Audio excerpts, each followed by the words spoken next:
Principle is subordination of individual interest to general interest. According to this principle, the interest of organization must be supersede the interest of individual or employee. In other words, we can say that according to this principle, the interest of organization should take priority over the interest of anyone, individual or employee. Every worker has some individual interest for working in an organization, and company has got its own objective. Manager must take all the decision in organization in favor of organization by giving priority to the organization interest, not his personal interest. Now I am explaining in Hindi.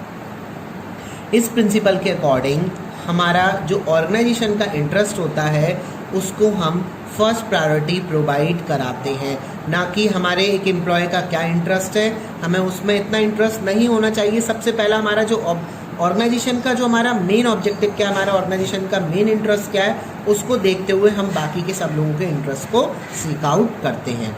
अगर कोई भी individual का interest organisation के interest से match नहीं करेगा तो manager को वहाँ पर रिकंसाइल करना चाहिए कि कोई भी इंडिविजुअल पर्सन हो उसके इंटरेस्ट को उसे सैक्रिफाइस करना पड़ेगा ऑर्गेनाइजेशन के गोल को अचीव करने के लिए। अगर दोनों के गोल अगर सेम डायरेक्शन में जाते हैं तो वहाँ पर कोई भी प्रॉब्लम की कंडीशन क्रिएट नहीं होती है। तो मैनेजर हमेशा ट्राई करता है कि डिसीजन ऑर्गेनाइजेशन के इंटरेस्ट में लिया जाए, ऑर्गेनाइजेशन के इंटरेस्ट को फर्स्ट प्रायोरिटी दी जाए, ना कि पर्सनल इंटरेस्ट को प्रायोरिटी दी जाए। Now I am giving some example also. For example, if I am purchasing raw material from my own relative, I know that person is my relative, but he providing the raw material in through high charge. High charge के साथ वो मुझे क्या provide करा रहा है, उस material को प्रोवाइड करा रहा है। 4 other person are also available, supplier is also available to provide that kind of material. 4 और लोग अवेलेबल है मार्केट में और 5वां मेरा रिलेटिव है।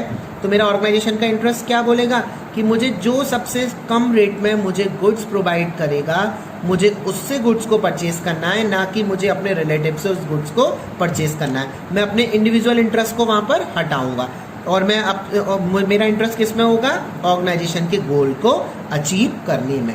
इसको एक और एग्जांपल के थ्रू मैं आपको समझाता हूँ।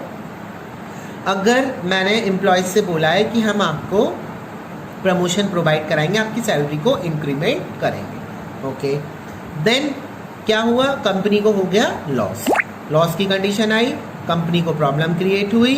अब हम उन लोगों अब जो हमारे इंडिविजुअल्स हैं हम उनके इंटरेस्ट को वहाँ पर सुपरसाइड नहीं कर रहे हैं। उन लोगों को क्या करना चाहिए, अपने इंडिविजुअल इंटरेस्ट को सेक्रीफाइस करना चाहिए। उन्हें कंपनी के मैनेजर से बोलना चाहिए, कंपनी के ओनर से बोलना चाहिए कि आप हमें अभी प्रमोशन मत प्रोवाइड कराइए, जब कभी भी कंपनी को अच्छा प्रॉफिट होगा तब आप हमें क्या प्रोवाइड कराइए, अच्छा प्रमोशन, आप हमें टाइम से प्रमोशन दीजिए, तो हमारी सैलरी में इंक्रीमेंट कीजिए। तो वो अपने ओन इंटरेस्ट को वहाँ पे क्या कर रहे हैं, एंड कर रहे हैं, और वो किसकी तरफ ध्यान दे रहे हैं, जो ऑर्गेनाइजेशन का इंटरेस्ट है उसकी तरफ वो सबसे ज़्यादा ध्यान दे रहे हैं। That's the subordination of individual interest to general interest. Means जो जनरल इंटरेस्ट है, जो हमारे कॉमन गोल कैसे अचीव होंगे, हमें उसको अचीव करना है, ना कि हर इंडिविजुअल के इंटरेस्ट को ध्यान में रखना है। अगर ऐसा हम करते हैं तो हम ऑर्गेनाइजेशन के लिए बेनिफिट कंडीशन प्रोवाइड नहीं करा रहे हैं। एक तरफ हम ऑर्गेनाइजेशन में हर इंडिविजुअल की नीड को ध्यान में रखते हैं, बट जब ऑर्गेनाइजेशन के लिए कुछ करने के लिए होना चाहिए,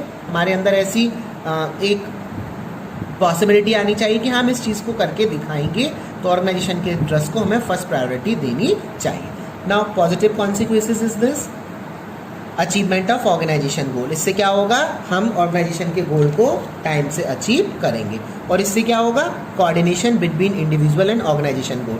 अगर मैनेजर दोनों चीज़ों को अच्छे से रिकंसाइल करेगा तो ऑर्गेनाइजेशन गोल और इंडिविजुअल गोल दोनों टाइम से कंप्लीट होते चले जाएंगे। अगर दोनों के गोल सेम होंगे तो कोई प्रॉब्लम ही क्रिएट नहीं होगी, तो फिर तो वहाँ पर individual interest to general interest subordination होगा ही होगा।